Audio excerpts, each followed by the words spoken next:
Hi friends, అందరు ఎలా ఉన్నారు? చాలా థ్యాంక్ యూ, చాలా సపోర్ట్ చేస్తున్నారు. వచ్చేసి ఆల్రెడీ క్లచ్ కిట్ మొత్తం అనేది ఓపెన్ చేశాను. ఇప్పుడు వచ్చేసి నెక్స్ట్ వచ్చేసి ఇంజన్ గడ్ అనేది డౌన్ చేసి మొత్తం ఇంజన్ అనేది ఓపెన్ చేస్తున్నాను. ఇది వచ్చేసి ఫుల్ ఇంజన్. అమౌంట్ వచ్చేసి మన కస్టమర్కి ఈజీగా 20,000 అనేది ఈజీగా అవుతున్నాయి.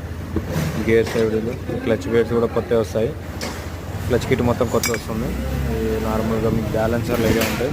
ఇది వచ్చేసి జిక్సర్కు టైమింగ్ ఉంటుంది. ఈ బ్యాలెన్సర్ టైమింగ్ అనేది చాలా మంది కొంచెం ఐడియా ఉంది, కొంతమంది ఐడియా లేదు. అది వీడియో చేస్తున్నప్పుడు వీడియో తీసి చూపెడతాను. ఇది వచ్చేసి బ్యాలెన్సర్ టైమింగ్.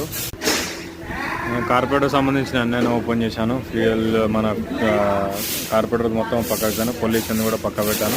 అడాప్టర్, ఈ క్లచ్ వేర్స్ మనకి ఎలా ఉన్నా కూడా షోరూమ్లో ఒకసారి ఇప్పినాం అనుకో 1 year వారంటీ ఉంటుంది. ప్లస్ రెగ్యులర్ సర్వీసింగ్ ఉంటే 1 year వారంటీ ఉంది. కంపల్సరీ క్లచ్ వేర్లు అనేది మనం చేంజ్ చేస్తాము. ఎవ్రీ సర్వీసింగ్ చెక్ చేస్తాం. ఆయిల్ ఏమైనా మనకు ఖరాబ్ అయిందో చూసుకొని ఇప్పుడైతే క్లచ్ వేర్లు కూడా చేంజ్ చేస్తాము. కస్టమర్ వచ్చేసి 50,000 తిరిగాడు. నార్మల్గా అయితే